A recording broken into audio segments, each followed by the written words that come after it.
Welcome student. सो हमें इस question में दिया गया है two particles A and be having charges q and 2q respectively are placed on a smooth table with a separation d.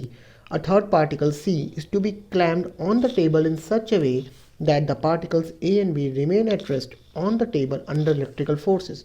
That means ये एक particle a हो गया, ये एक पार्टिकल b हो गया।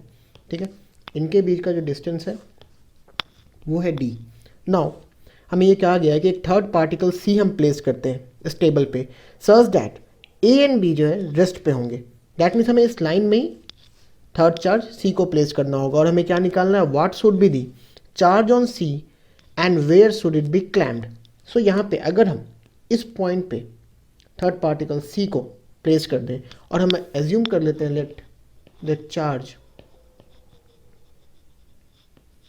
On c be capital Q and let it be positive. Okay, so यहाँ पे क्या हो जाएगा, A पे चार्ज कितना है Q, B पे चार्ज कितना है 2Q एंड ये दोनों पॉजिटिव है। दैट मीन्स जो फोर्स होगा, force on C due to A वो इस डायरेक्शन में होगा and force on C due to B वो भी इस डायरेक्शन में होगा। दैट मीन्स यहाँ पे नेट फोर्स जीरो नहीं हो सकता। नेट फोर्स जीरो क्यों होना चाहिए, क्योंकि ये सिस्टम जो है वो रेस्ट पे, इसलिए नेट फोर्स जीरो होना चाहिए। दैट मीन्स यहाँ पे नेट फोर्स जीरो नहीं होगा। दैट मीन्स थर्ड पार्टिकल यहाँ पे प्लेस नहीं हो सकता। अगर हम थर्ड पार्टिकल C को यहाँ पे प्लेस करें तो क्या होगा, तो force on C due to A इस डायरेक्शन में होगा and force on C due to B वो भी इस डायरेक्शन में होगा।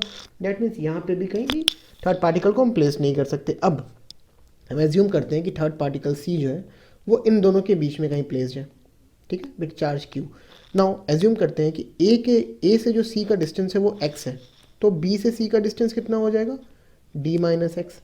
नाउ इस पूरे सिस्टम को रेस्ट पे होने के लिए अगर फोर्स ऑन, सिंस हमने एज्यूम किया है कि सी पे जो चार्ज है वो पॉजिटिव है, that means force on C due to A वो इस डायरेक्शन में होगा and force on C due to B वो इस डायरेक्शन में होगा। और इस सिस्टम को रेस्ट पे होने के लिए, दैट मीन्स इन इक्विलिब्रियम में होने के लिए, for the system to be at rest क्या होना चाहिए, force on C due to A ये किसके बराबर होना चाहिए, force on C due to B and force on C due to A क्या हो जाएगा, K into small Q into capital Q upon X square. ये किसके बराबर होगा, K into 2Q into capital Q upon B minus X whole square. So यहाँ पे अगर हम देखें तो के एंड के कैंसिल हो जाएगा, क्यू एंड क्यू कैंसिल हो जाएगा, capital Q and capital Q cancel हो जाएगा। सो यहाँ से हमें क्या मिलेगा, यहाँ से हमें मिलेगा d minus x upon x. ये किसके बराबर होगा, ये √2 के बराबर होगा। अब यहाँ से हम लिख सकते हैं d upon x minus one, ये किसके बराबर होगा, √2 के बराबर। तो यहाँ से हम लिख सकते हैं d अपॉन एक्स कितना हो जाएगा, √2 प्लस वन।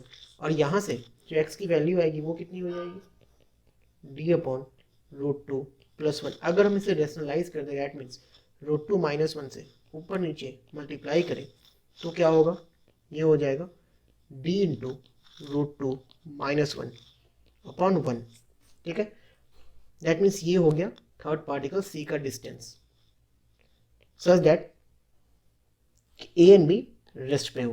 ठीक है, अब यहाँ पे हमें ये कहा गया है कि हमें चार्ज ऑन C भी निकालना है। तो चार्ज ऑन C क्या होना चाहिए, सिंस ये पूरा सिस्टम रेस्ट पे है तो अगर हम force on A due to B, since ये पॉजिटिव है, A positive and B positive है, that means force on A due to B वो इस डायरेक्शन में होगा एंड इस सिस्टम को रेस्ट पे होने के लिए force on A due to C वो इस डायरेक्शन में होना चाहिए, तभी ये चार्ज A जो है ये रेस्ट पे होगा। दैट मीन्स अगर थर्ड पार्टिकल C जो है A को इस डायरेक्शन में अट्रैक्ट कर रहा है, दैट मीन्स C जो है वो नेगेटिव चार्ज है। दैट मीन्स C पे जो चार्ज होगा वो माइनस क्यू होगा। अब हमें इस क्यू की वैल्यू निकालनी है। So for A to be at rest हम कह सकते हैं force on A due to B ये किसके बराबर होगा, force on A due to C।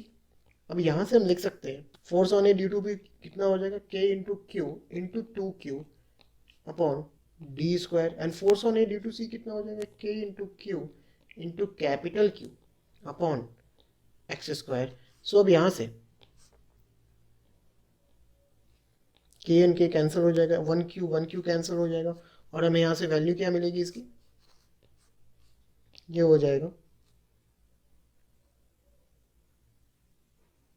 Capital Q that is equal to 2q into X square by D square. अब अगर हम x की वैल्यू यहाँ पे पुट कर दे तो क्या होगा, 2q into D square into √2 - 1 whole square upon D square. से यहाँ से डी स्क्वायर कैंसिल हो जाएगा और यहाँ से q की वैल्यू क्या हो जाएगी, कैपिटल Q की वैल्यू आ जाएगी 2q into a minus B whole square. ये कितना हो जाएगा, a square minus 2ab plus B square.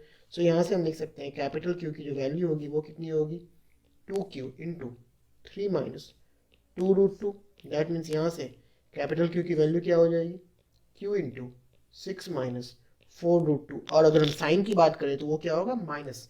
क्यों, क्योंकि हमने अभी देखा था कि जो थर्ड पार्टिकल पे जो चार्ज है वो नेगेटिव था।